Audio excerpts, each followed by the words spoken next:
د مهربان خدای پر سپېڅلي نامه د کابل نیوز د نوریدونکو السلام علیکم. په دې هیله چې ښه وخت ولرئ. د کور دننه د بې باوریو ګرم بازار او د کور بهر بیا تر ډېره حده پورې د دوحې او د ترکیې نامعلوم او ناڅرګند بهیر او راتلونکی هغه څه دي چې د صلح په وړاندې د هڅو څرکونه لږ څه ناڅه ضعیفه کړي دي او هیوادوال هم په همدې تمه دي چې ژر د صلح په اړه یو خبر او هغه هم ښه خبر واوري. دوحه کې چې کله د اختر په دویمه ورځ د دواړو لورو ناسته وشوه نو ټینګار پر دې وشو چې دا خبرې به دوی ګړندی کوي تر څو نتیجې ته پرې ورسیږي. او کله چې له اختر نه وړاندې د روژې په میاشت کې د ترکیې په اړه ویل کېدل چې له اختر نه به وروسته دا ناسته ترسره شي او دا ناسته به تصمیم نیونکې ناسته وي، نو هغه ناسته هم لا تر اوسه پورې برخلیک یې نه دی روښان. دا چې د هیوادونو د ګټو بلاک د جوړېدو په حال کې ده او دوی سره نه جوړیږي او یا د کور دننه طالب او افغان حکومت بیا نه دی حاضر چې د صلح کې د صلح پروسه کې ګډون وکړي، البته د ترکیې د صلح پروسه کې. هاخوا بیا یو پخوانی امریکایي جنرال پټریوس وایي چې ښایي امریکا د خپلو سرتیرو بیرته راتګ ته راوګرځي. د ویلي دي چې که په افغانستان کې امریکایي ځواکونه ووځي نو د کورنۍ جګړې امکان شته او د دې امکان سبب بیا دا کېدلی شي چې امریکا خپل تصمیم بیرته واخلي او افغانستان ته ځواکونه راواستوي. خو یوه ډېره مهمې مسلې ته اشاره کړې ده، تر څو د دوی دا ځواکونه چې بیرته راګرځي او امریکا تصمیم نیسي چې بیرته باید افغانستان ته راشي، تر څو د افغانستان جنگ ختم کړي. د پوښتنې وړ مسله 20 کلونو کې امریکا جنگ ختم نه کړه، آیا پاتې کلونه یا نور کلونه چې دوی بیا غواړي راشي ګویا آیا د افغانستان د جنگ د ختمېدو اراده له امریکا سره شته او که نه؟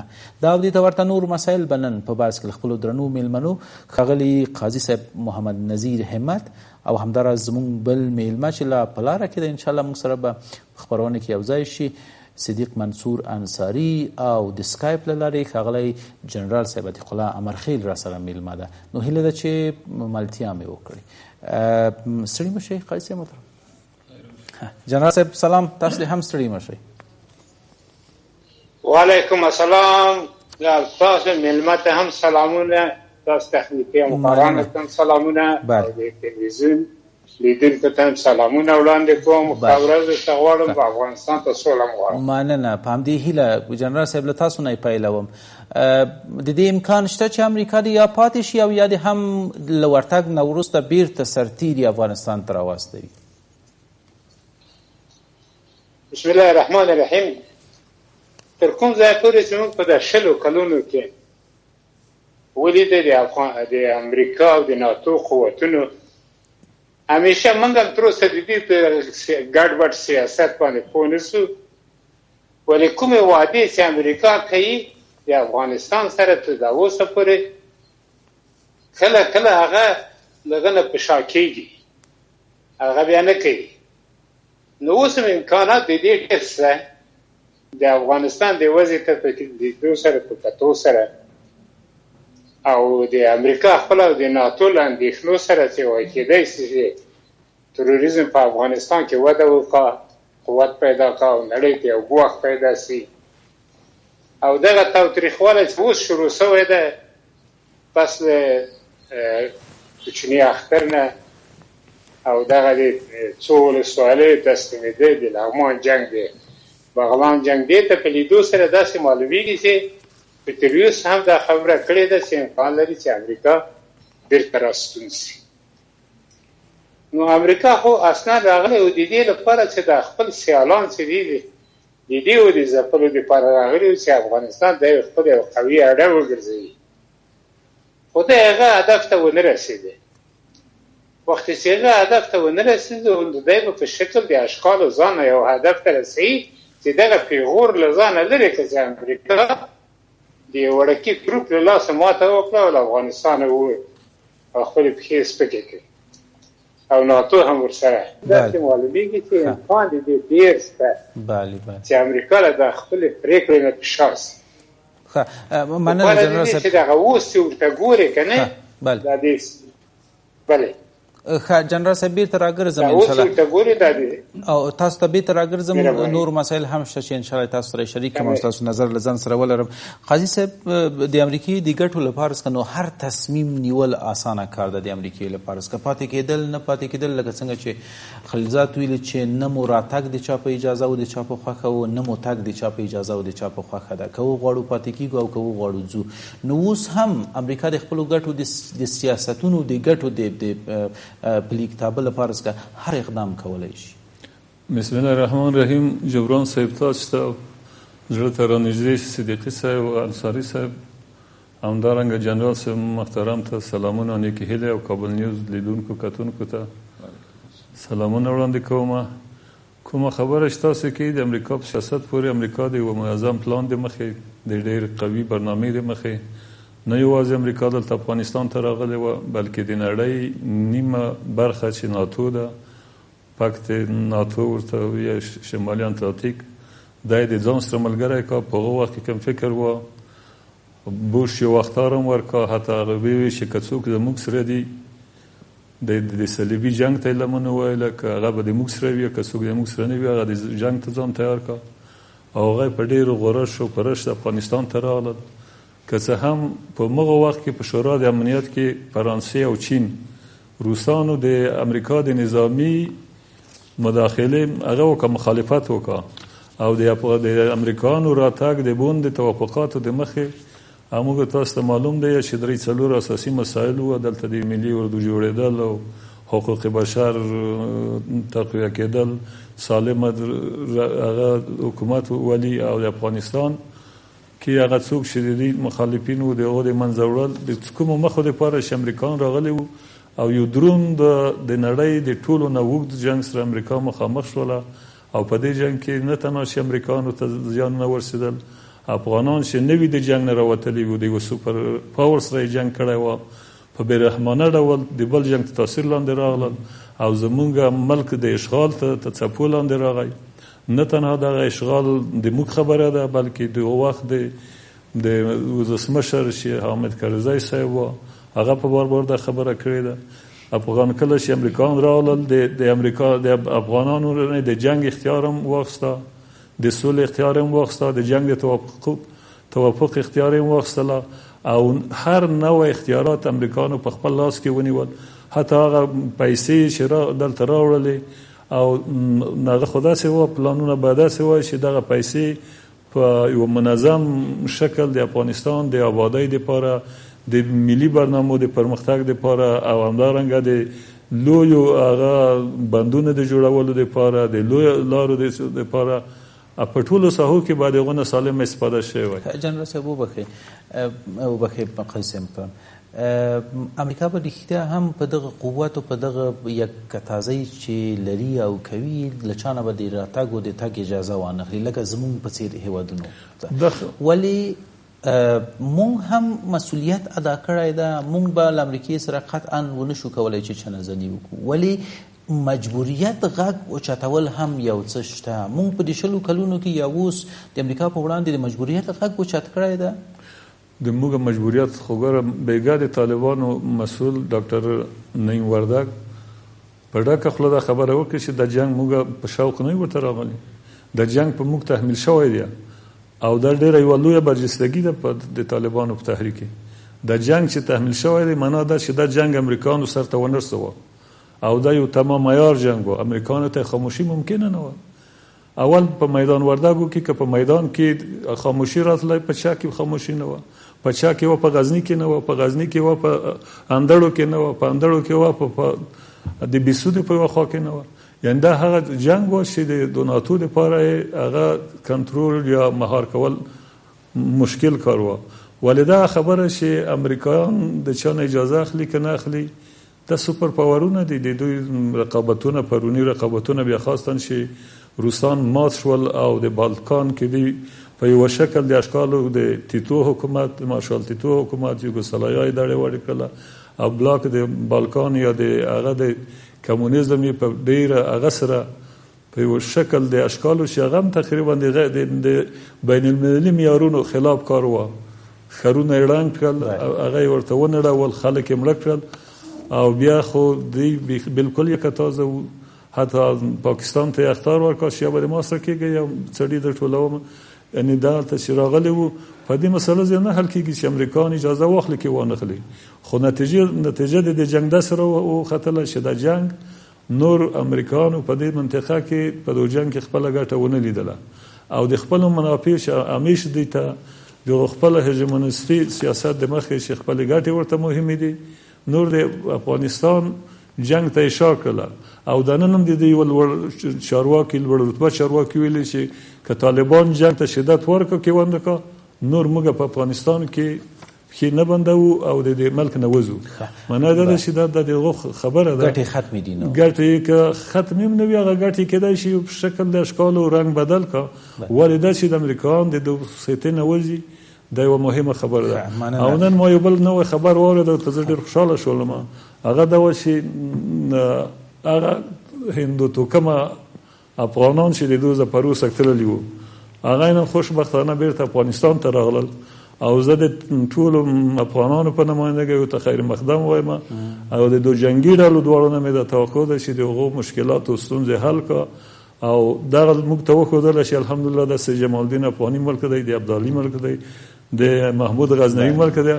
زه ورته خوشحاله شولم او د هغو ستونزې چې دي د حکومت وظیفه جوړېږي، د اهل هغه څوک چې هغه سرمایه‌دار دي او وس کې وي د دغو خلکو سره د کومک وکړه، دا یو ښه کار دی. مننه کور مو ودان. په هیله ده چې نه یوازې زمونږ دغه هیوادوال بلکې هغه ټول هیوادوال چې بیرون تللي هغه د یو ورځې د صلح په شتوالي کې راشي افغانستان ته. مننه. ښاغلی صدیق منصور هم له موږ سره خپرونې کې یو ځای شوی ده. نو ښه راغلاست. ستړي مه شئ منصور صاحب. یوه مسله چې د افغانستان جګړه نو اوس د امریکې لپاره که د ګټو جګړه ښایي نه اوسي او یا که ګټې دلته هم تطبیق شوي نه وي، په دغه ډول غواړي چې نور حضور ونه لري، حضور د خپل بل رنګ ورکړي، یا د بلاک واټر په چوکاټ کې یا د قراردادي جنګیالیو په چوکاټ کې او یا هم د استخباراتي تعریف په اډانه کې افغانستان کې خپل حضور وساتي. پاتې کېدل یې دومره ناممکنه دي لکه ځینې کسان چې وایي چې نه، نو امریکا ماتې خوړلې ده، که هو او نه افغانستان نه اوسي. بسم الله الرحمن الرحیم. جبران صاحب، تاسې جناب قاضي صاحب، ښاغلي جنرال صاحب امرخیل، همکارانو او ټولو معززو لیدونکو ته السلام علیکم ورحمت الله. موږ او تاسو که د نړۍ د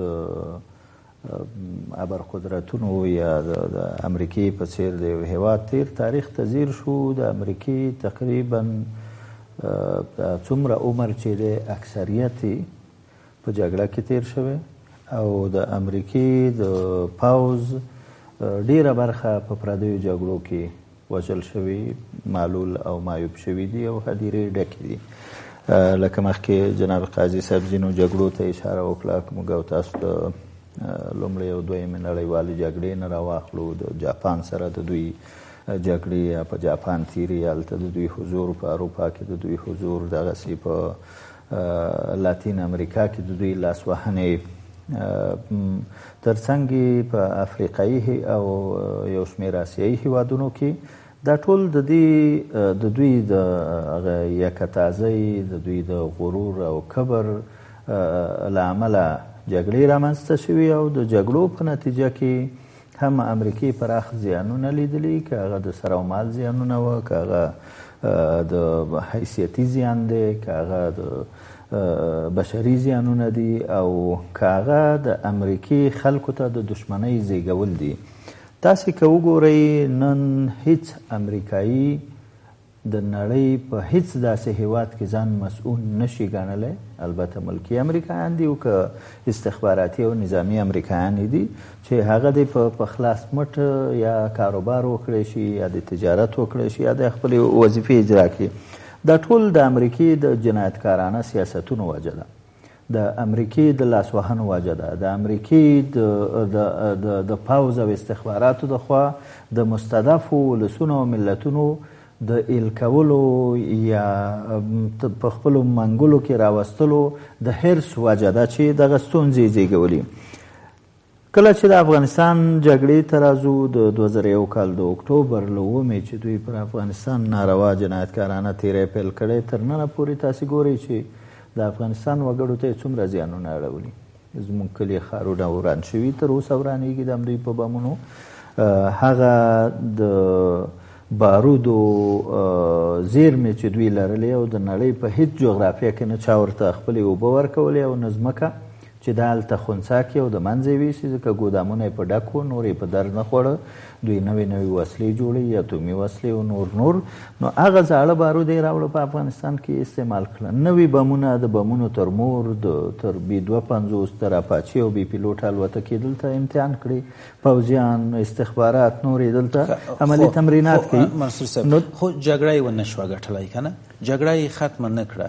اوس پیټریوس وایي چې که امریکایي ځواکونه له افغانستان څخه ووځي، په افغانستان کې کورنۍ جګړه پیل کیږي او امریکا ښایي بیرته خپل ځواکونه افغانستان ته راولېږي د جګړې د ختم لپاره. اوس اصلي پوښتنه دا ده، 20 کالو کې جګړه ختمه نه شوه، لا اوس هم د امریکا په ادرس کې داسې ویل کېږي چې دا جګړه ختمولی شي. وروسته له 20 کلونو څخه بیا غواړي چې یو ځل راشي او جګړه ختمه کړي. آیا منطقاً برېښي چې امریکا د جګړه ختمه کړي په افغانستان کې؟ یو دا ده چې جګړه یې ختمه نه کړی شوه، بل دا ده چې جګړه ختموی شي که نه. موږ په دې فکر بلکې یقین یو چې امریکا په نړۍ کې د جګړو د ایجادګر په توګه فعالیتونه لري او کار کوي، د دې لپاره چې هغه د خپلو وسلو کمپنیو ته بازار پیدا کړي، د خپلو پوځونو، استخباراتو او یا اجرتي قاتلو کمپنیو لپاره مارکیټ او بازار پیدا کړي، او د دې جګړو د لارې د دغې پرایز هنټر او اجرتي قاتلو کمپنیو لکه بلاک واټر او نورو په وسیله د ملکونو زیرمې تالا ترغې کړي. لکه تاسې ولیدل د عراق ټولې زیرمې دوی ویوړې که هلته د سرو زرو خزاین و یا پشتوانې وي، که د تیلو مسایل وي، که نور و د لیبیا، د سوریې، د افغانستان. تاسې وینئ چې د افغانستان څه معدن چې دي، تر یورانیم او تر لالو جواهر او تر سرو زرو او دا کمې پشتوانې چې موږ لرلې، دغه پیسې ډالر چې په بانکونو کې پراته دي، یا یې مستقیما په خپله غلا کوي او چور او چپاول یې نښلولی وړي، او یا یې د خپلو مزدورانو نوکرانو په شا باروي. د مخدره موادو کرکیلې ته دوی ګورې 3 شیونو په نوم راغلي وو. د تروریزم خلاف جګړه چې په هغې کې ګورئ چې یا پراخ مټ ناکام دي او یا دا ده چې نشي کولی، او ډېر کار ورته وشو. تاسې وګورئ پخوا د القاعدې دپاره راغلي وو، داعش را وزېږېدو، طالبان لا تقویه شو، دغسې په خپله وایي چې 250 او د یو سرپرست وزیر نه خو مې یو وخت واورېدو چې 200 ډلې دي چې په افغانستان کې فعالیت لري. تاسې وګورئ د دغو 200 ډلو یا 250 ډلو یا 15 نورو ډلو رامنځته کېدل، ایجادېدل څه معنا لري؟ ته راغلی د القاعده د منځه وړو دپاره، القاعده لاړه چیرې؟ پاکستان ته، پنجاب ته، لاهور ته، کراچۍ ته. هلته یو شمېر مشران ونیول شو، ځینې نورې د ISI د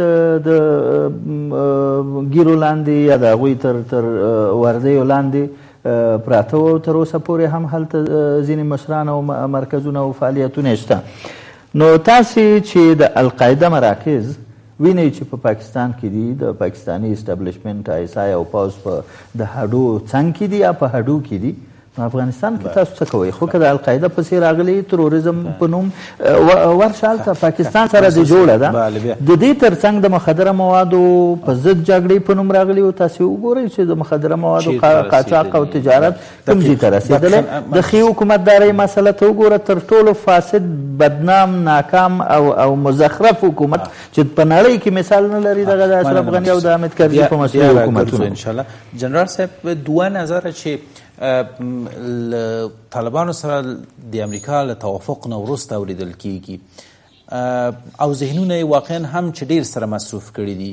د امریکایانو وتل چې هیڅ بل دلیل نه غواړي، امریکایان یا اهداف ته رسیدلي یا یې ماته خوړلې ده یا خپل اهداف په بل شکل باندې په افغانستان کې غواړي پلي کړي.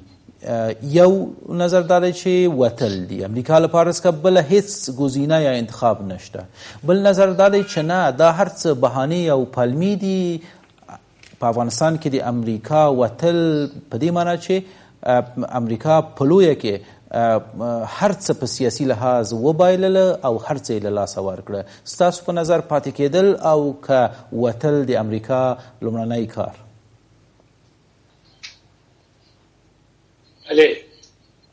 بله جنرال صاحب، اصلي خبره دا ده چې امریکایان د یو موخې په خاطر باندې دلته راغلي وو.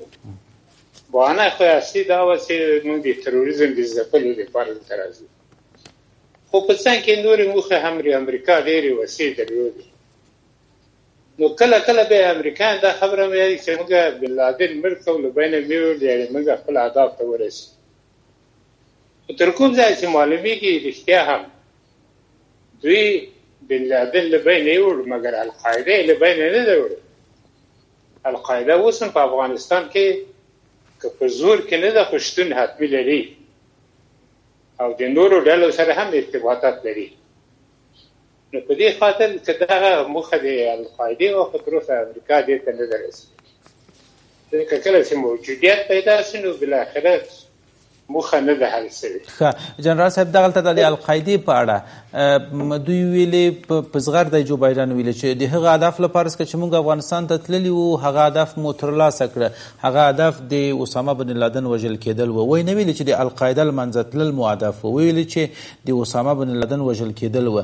که فرضاً فکر وکړو چې نه د القاعدې هدف و، نو دوی په خپله په وار وار په مطبوعاتو کې ویلې و، هغه څېړنیزو تحقیقي برخو یې تحقیق وکړو، نظریې راپورونه یې خپاره کړل چې په افغانستان کې اوس ډېر لږکي القاعده غړي پاتې دي چې دوی تعداد تر 50 تر 50 رسوه. اوس پوښتنه دا راولاړېږي چې امریکا پر دغومره لوی قدرت سره د 50 کسانو لپاره څخه په افغانستان کې پروت او تر اوسه پورې و.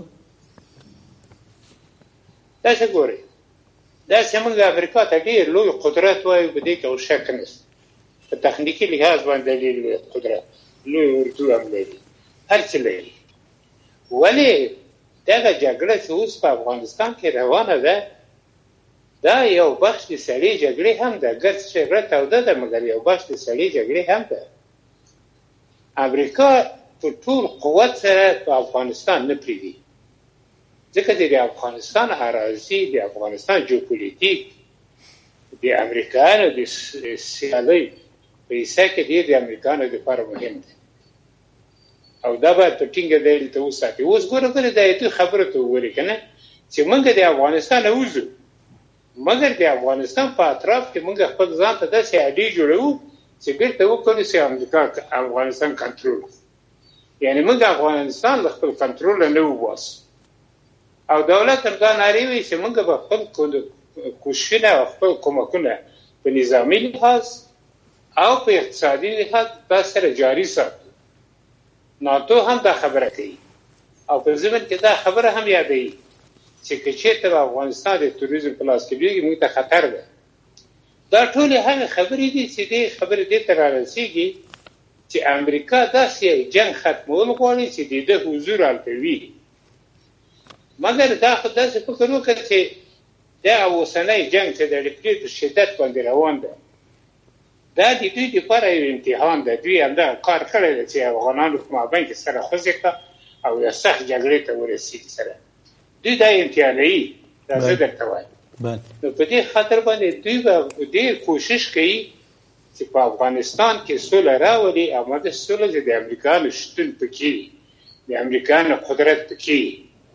نو په دې خاطر باندې اوس په دوی ګوري وضع ته ګوري چې کومه خوا دلته خپل قوت معلوموي. طالبان خپل قوت معلوموي، دولت افغانستان خپل قوت معلوموي. اوس خو چې وګورئ داسې ده جګړه ولو ډېره توده ده، لیکن په بنبست کې ده، داسې خاص لاسته راوړنې څوک نه لري. یو دوه درې ولسوالۍ کې دي، هغه لاسته راوړنې نه شمیرل کېږي.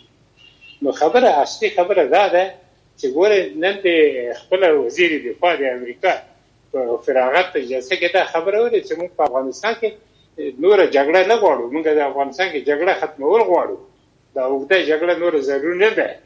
مګر د خپل شتون په باره کې هېڅ وخت دا خبره دوی نه کوي چې موږ به له افغانستانه په مکمل توګه وځو، اما خپل دغه په اصطلاح باندې موجودیت یا خپل صلاحیت یا خپل قدرت په افغانستان کې جاري ساتو. دې ټولو خبرو ته چې وګورې، دغه جګړه ډېره ستړې کوونکې جګړه ده، دا اوس روانه ده. دا به داسې سي چې دواړه خوا به ستړي سي او دواړه خوا به دې ته راضي کړه چې د استانبول په غونډه کې دوی برخه واخلي او د افغانستان د سولې په خاطر باندې به دوی هلې ځلې وکړه، لاره به پیدا کړي. لیکن د امریکا قدرت به له بینه نیسي. جنرال صاحب، دقیقا چې د افغانانو لپاره څخه بس ستومانوونکې جګړه وه او وي به هم. دا 20 کاله که د طالب له لوري نه کسان وژل کېږي نو افغانان دي، او که د افغان حکومت له لوري وژل کېږي افغانان دي، میندې پې بورېږي، میرمنې پې کونډېږي او یتیمان ترې پاتې کېږي. او که درېیم ادرس نه چې ملت د دواړو لورو نه قرباني اخیستلې ده، او درېیم لوری چې پخپله امریکا او متحدین وه د دوی له لوري هم قرباني واخیستل شوه. اوس پوښتنه دا ده که نه چې جنګ خو موږ ته ستومانه کوونکی و او ده، آیا امریکا ته جنګ ستومانه کوونکی و او که ده؟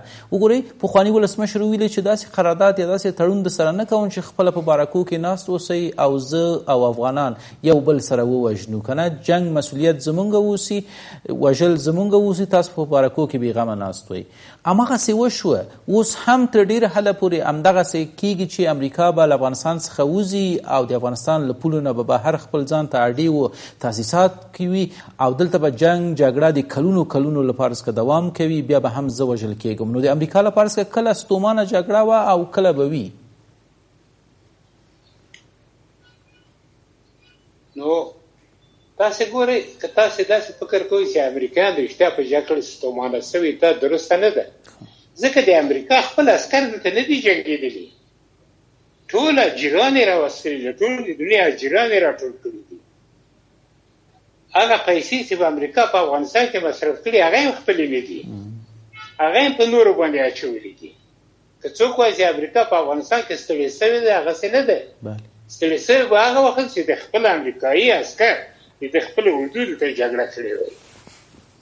داسې فکر وکړئ که تاسو وګورئ، تر افریقا نه نیولې، تر استرالیا نه نیولې، تر کاناډا نه نیولې، د ټولو خلک دلته راغلي اجیران دي، اجیران جنګوي. وخت چې پردي خلک ته جنګوي، ته به څه ورڅخه ستړی سي؟ د امریکا خو تاسو ګورئ چې دغه مملکت دی په اصطلاح باندې شرکتونه دي، کمیټې دي، د اقتصادي مسایل دي، په دغه جګړو کې دی د خپل اقتصاد نه استفاده کوي. تاسو ګورئ دغه مملکتونه چې ټول دغه افغانستان ته راغلي، دا ټول له افغانستان د امریکا نه سلاح اخیستې ده. اوس هم دغه مملکتونو پیسې امریکا ته ځي، امریکا شرکتونو ته، د امریکا کمپنیو ته ټولېږي. هغسې خلک فکر کوي د جنګ خو موږ ستړي یو، چې وطن هم وران سو، کور هم وران سو، خلک هم له بینه لاړل، ځوانان هم له بینه لاړل، څوک په بهرونو کې غرق شو، څوک په پردۍ مزدوري کې مړه شو، څوک په افغانستان کې له بینه وړه شو. اما تر اوسه موږ په دې پوه نه شو چې راځئ د خپل مملکت د دې کشالي نه وباسو، د موږ په امریکا څخه، د موږ په پاکستان څخه راځئ خپل مملکت خپل سره جوړ کړو. مننه. دغه ظرفیت دغه ظرفیت په موږ افغانانو کې شته او که نه؟ له وقفې نه به وروسته انشاءالله ستاسو نظر او د درنو میلمنو نظر له ځان سره ولرم چې زموږ د امریکا په جګړې څه موږ د خپل ځان سره جوړ کړو، طالب او افغان حکومت او ټول افغانان. نو یوه لنډه دمه لرم، بیا راګرځم. درنو لیدونکو ستاسو ملتیا غواړم.